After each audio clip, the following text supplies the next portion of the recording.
tell me a little bit about your relationship with your mom. I think within her, last few years, I was probably the only person who had a relationship with her. She was on drugs and she wasn't a very nice person, or people would be scared to be around her because of stealing and just having drugs around in general. So I would talk to her pretty frequently, not much in person within the past, I want to say year. But we definitely had a stronger relationship than I can imagine she had with anyone else, or that I had with anyone else. It wasn't a great relationship because I would talk to her and then all of a sudden I can't talk to her. And I wasn't supposed to talk to her in the first place because of, DHS said I wasn't supposed to. So it was a difficult relationship, but one that I was definitely okay with and wanted. And she's your mom. So right. It's hard for someone to tell you can't talk to her. Right. So when was the last time you saw her? The last time I saw her was April 17th of last year. I saw her in Roseburg on, I want to say Pine Street. I don't know. No, it's not Pine Street. I want to say Jackson, actually. Me and one of my foster parents were coming back from the Roseburg Police Station, and we drove down this road. I don't think it was Jackson, but I know it was a road around there. And I saw her and I was like, can we stop? Can we stop? And they were like, why? And I was like, because that's my mom. And I recognized her, obviously. And so we stopped and I talked to her for a little bit. And she told me she was trying to get back down to Myrtle Creek. But my mom didn't have a car or any sort of transportation, so I asked my foster parent at the time if we could give her a ride, but that's against the rules of being a foster parent, that they're not supposed to help unless they have confirmation from a caseworker that they can do that. And so they told me no, and then we had to go home. But I sat there, I talked to her for, I want to say maybe 30 minutes. I can't really remember exactly what we talked about. I know that she told me that I need to stay with taking care of myself, told me to stay in school, and I told her that I had got a job and everything because I had just got hired the day before at where I work now. And so I told her about that, and she gave me a hug and she cried. She was upset. It was Easter. So it was probably really emotional for you. Yeah, it definitely sucks seeing her in a position like that. So. And you were 17 at the time? Yeah. And so you saw her in April. Mm-hmm. And between April and, was it June or July when you put in the missing persons? I believe it was June that I called and made the report, in July when it finally, went through and everything. But that was the last time I had seen her or talked to her, was that day. How often would you see her? And how often would you try to seek her out? It was probably challenging because you were saying you were in the foster care system, so there was a lot of control. They wouldn't allow you to kind of go out of your way to go and look for her. You had to be with a foster parent? Right. Luckily, I had a little bit of an advantage because, in the foster care system, if you do good, then they give you more freedom. And so I would do good. And like I said, I just got a job, so they were giving me more freedom. So I was able to go out with my friends, go see my family and everything, or if I just wanted to go somewhere, they would let me. So I had a little bit of an advantage there, and also most foster kids aren't supposed to have cell phones, but I was allowed to because I showed good behavior. So since I did show good behavior, I won't lie, I did go behind most of my foster parents' back so I could see my mom and talk to her. So since I would act good, then I would be able to have a phone and go out and stuff. So if I had a phone, I would find a way to talk to my mom if she had a phone as well on my phone, or like if she would let me go out with my friends or something, then I could go out and like look for her around. Here mostly, because I wasn't allowed to go far, but she would always try to stay close to me, which was good for both of us, I think. When did you turn 18? I turned 18 January of this year. Okay. So when you were telling me you made the missing persons report, why did you do that? What made you feel like you had to do that, knowing that, you know, you would try to find her at different locations, but how did you know there was something wrong? When I did see my mom that day, she told me that she wanted me to go to an NA meeting with her, or at least go with her on the phone. Like, she would be on the phone with me and she would go. And so when she told me that, I was like, okay. And I knew that was like my mom would always try to do that, try to get me to go to meetings with her, probably just for support for herself.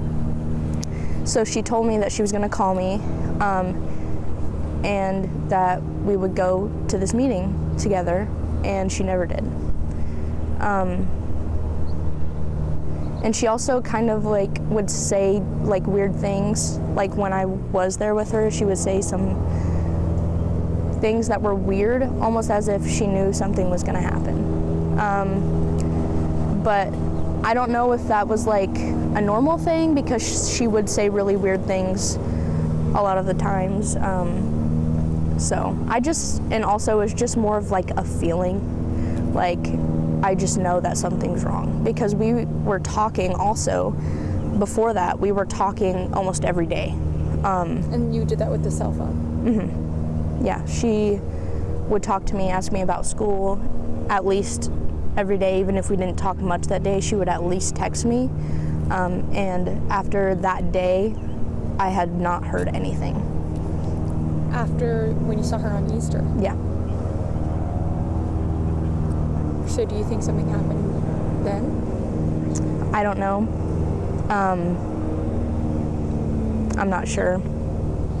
I do think within a very short time period that something happened. Maybe she went somewhere or something, I don't know.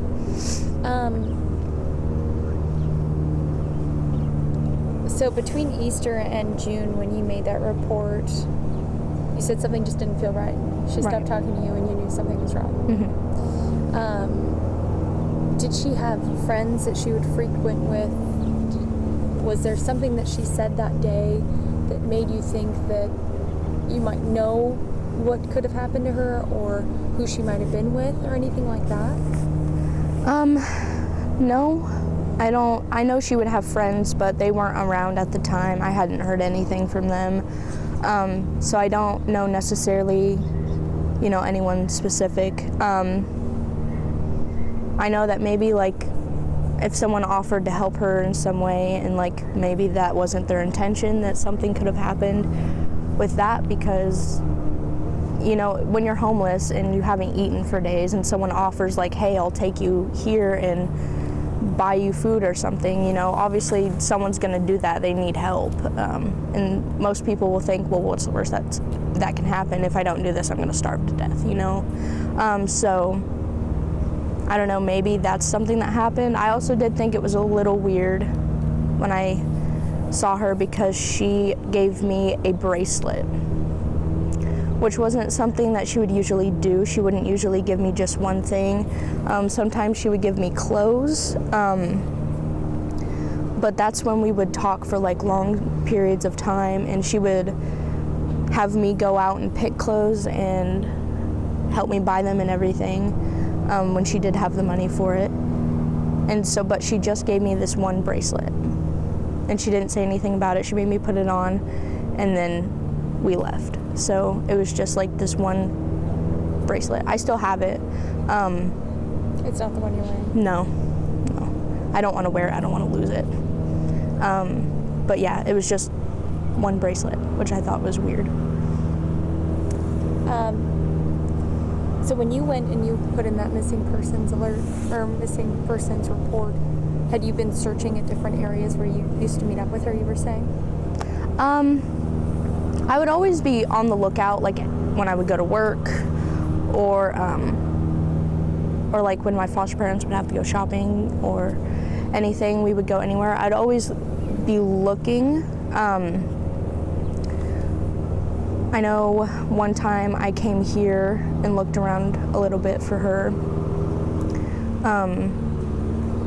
I always keep an eye out for this place though, because this is where I would see her most of the time. So. When you would come here to look for her, were you hopeful that you would see her? Yeah. And every time you would go to look for her, were you hopeful that you were going to see her?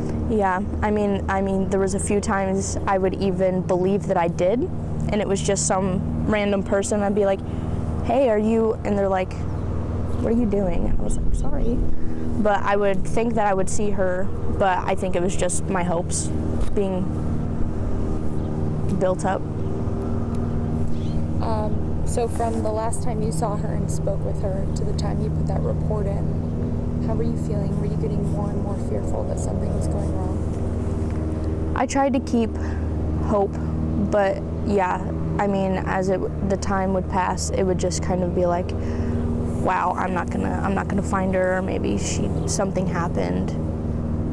But then I would try to make myself believe that maybe, oh, she's out somewhere, she's in a different area, which wasn't usual for her, so I don't know why I tried to make myself believe that, but that's what I would hope for. So when you put in that missing persons report, how did you feel that day? Kind of panicked, to be honest. I remember it. I just felt like it was crazy that I had to report her missing, because I felt like, we were just starting to get further into a relationship, and that she was gonna get clean and do something, with herself, because, I was starting to do something with myself, and so I was maybe hoping that we could have something more than talking on the phone and barely seeing each other. So mainly panic. After you put in the report, what did you do? Did you keep looking? Yes. Yeah. What was your reaction when you found out that her remains were found? I was at work, so I kind of had to try to keep myself calm. But when they told me, it wasn't, most people would expect to hear that, like, well, she's not missing anymore, to feel like relief, but it was almost as like anger. Just mad that, that could be true, that she's dead. My mom was only 36. She was very young, and that's not fair. I mean, it's not fair to anyone for that to happen to them. And then my siblings are all younger than me. I have an 8-year-old brother, and it's not fair that he's never gonna know his mom. So it kind of I just felt angry for the most part, and I cried a little bit, and then reached out to my family because I didn't know how to deal with it alone, and I didn't want them to be in the dark either, so. And police said it was suspicious. Right, yeah. Which, I had a feeling that if anything ever happened, it would be something bad, just because, not to blame it on her lifestyle, but in a way, her lifestyle, it could have led to dangerous things, like, being homeless in general. Anything can happen to you. You never know what's going to happen. You're around a lot of people you don't know, people pass through and everything, so. And you had hope because you were both talking about a future. Right. Her getting clean. Right. Do you think that was probably why you had some anger? Probably. it's definitely not fair that like she's finally decided that she was gonna get her life together and everything, and then her life is just ripped away from her, even though she was trying, and then it's just gone. And how old is the youngest sibling? He's 8. And then the middle child? There's 2. My 2 sisters, one is 16 and one is 14. Okay, so you're the oldest of 4? Yes. Okay. When we talked on the phone, you were concerned about if the police made an effort in trying to find her. Do you still feel that way? Yeah, I don't want to say that they didn't, but I didn't see much. There was no post really or anything. There was one that the Douglas County Facebook page posted, and that was it. And I never really heard much of anything after that. The only time I did hear anything about my mom being missing was they came to my house and collected my DNA. And then I got the call. I mean, that was only 2 points of contact that weren't made by me. So they reached out to you to get DNA months after? Yes. That was probably to confirm whether or not it was her? Right. How does that make you feel? I mean, I expected it. You know, she was a drug addict, homeless. She was often in trouble with the law. So most people think, why? Why would we care about this person that has given us nothing but trouble? So I expected that to happen. And that's why I had to take it amongst myself to look for her and try to get my family and my friends on board. So. And did you do that? Did you guys do any searches? I mean, just like me, everyone had their eye out. No one really individually went out and searched. I think it was most people not wanting to believe that she was actually missing, because it was common for her to not speak to us for days or weeks or even a month. Now, were there certain locations she would stay? Like when you say she's homeless, like in this area, were there places she would camp, or, where would you look? Well, here, I know she was here a lot in the daytime. There's a bridge over on Neil Lane, and I was 15 years old, and I lived a street next to Neil Lane, and so she was living under one of those bridges, that bridge at the time, and so I know that she was there. For where she would stay, I wasn't 100% sure, but I know the places that I would see her. I know that she was staying in a house sometimes over on Broadway Street. And did you go to all these places? Yeah. How do you feel the law enforcement in general handled the entire situation? Do you wish that they would have been in contact with you more, or even hold a search at all for her? I definitely wish there was a little bit more. Maybe even more contact. I probably would have felt better about it. But again, there was barely any contact. I didn't really feel the need to get in contact with them much because, I filed the missing persons, what else could I really ask them to do, And so I definitely felt that it could have been taken a different route, maybe talked about more, posted more. I posted about it on Facebook, a few times, and then I had my family post it and her friends and everything. But I definitely feel like it just wasn't taken too seriously.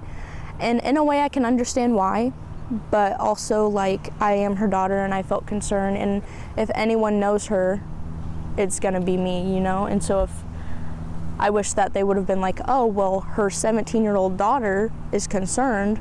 Maybe we should, try to do something. The location where she was found is pretty far from here. Right? It is. It's about an hour to the east.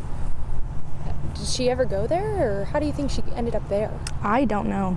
I truly have no idea. It's definitely not an area where I think she would have been on her own. My mom always stayed close to where she knew I was. And the last place she knew I was in Riddle. And so the farthest place she would go was Roseburg. So I don't imagine her going up there by herself, especially like with no contact. Like my mom, one time when I was younger, even went to California and stayed in contact with me the whole time. So I don't feel that she would just take a trip up to Glide by herself.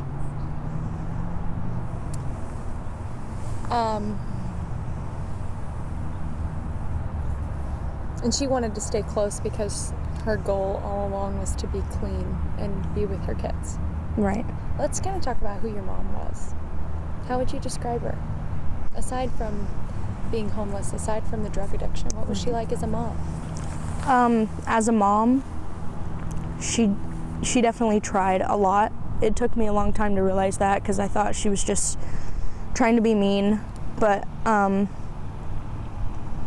she would work. She would work and work and work to make sure that we had everything we wanted, everything we needed. When she was around, she did everything.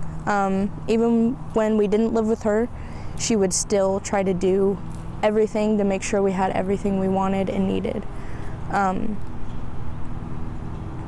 don't think, even though I wasn't around her much, I don't think I could have asked for a different mom or a better mom. Definitely not. So, she was great. She was very fun. She was very funny too. And it took me a really, really long time to realize it, but she definitely loved us even though she had problems and everything. But she always tried. She always tried. And were you looking forward to turning 18 so you could have full freedom to be closer to her? Right, yeah, I was. A lot of my family was looking forward to, we just need a little bit of time. My siblings were all coming out of foster care so that they could see her without, DHS being all over them. And then I was going to be coming out of foster care, so then I could be around her. And then things could go back to like how they were before, like having her over for holidays and being able to see her and talk to her and not just have to, if we saw her, we have to push her away or anything like that. She's still your mom. Right. And she's a human. Yeah. I wish other people could have seen her that way. Absolutely. So how are you doing right now? How's the family doing right now? Are you guys doing okay? Yeah, we're all doing okay. It's definitely hard, but I think we're all doing the best we can. If you could see your mom again, what would you say to her?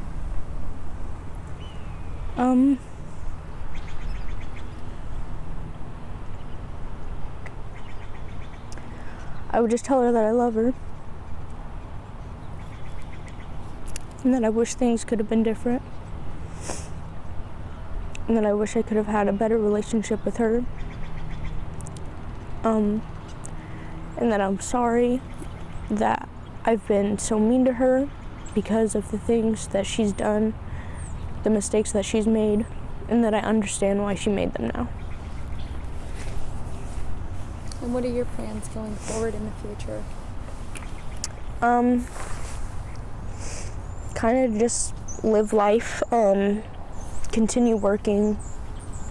I just turned 18, so I don't have a lot, but I'm hoping to get my life all in check. So And do you have plans to help take care of your siblings? I'll always be there for them. Of course, if I needed to take them, I would. But right now, my grandparents have them, which is good, and that's where they want to be. But I'm still in their lives. And we all have really good relationships, so